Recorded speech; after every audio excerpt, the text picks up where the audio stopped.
अश्विनी बिघाने माझ्या सर्वात जवळच्या मैत्रिणींपैकी एक. अतिशय polite, soft spoken, intelligent, very hardworking girl. आम्ही दोघेही लोकलाईट.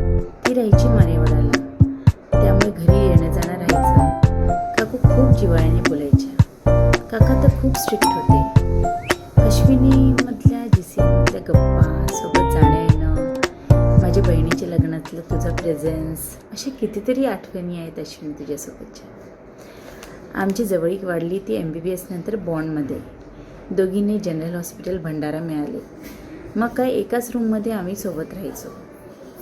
भंडाऱ्याला असताना नरेंद्र भंडेकर जिजूंनी सुद्धा तुला पसंत केले आणि लवकरच तुझे लग्न झाले 2006ला. कालांतराने तुझी आई गेली, पण इतके मोठे दुःख कोणालाही तू जाणवू दिले नाही, खचली नाही. आज भंडाऱ्याचे pace hospital, nursing college, Bhondekar education society अशा कितीतरी इन्स्टिट्यूट तू एकटी सांभाळतेस, आणि तेही आपल्या मुलांना आणि परिवाराला. आज आमदार साहेबांची बायको म्हणजेच भंडाऱ्याची राणी म्हणून तू प्रचंड बिझी असतेस. पण तरी 3 वर्ष आधी आम्ही जेव्हा रावणवाडीला आलो तेव्हा तू आमचे अगदी राजेशाही थाटात स्वागत केलेस. Thank you so much Ashwini. भेटूया लवकरच रियुनियनला. आणि हो, फक्त GMCमध्येच नाही तर पेंचलासुद्धा.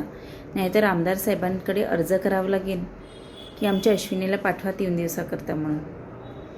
लव यू डिअर.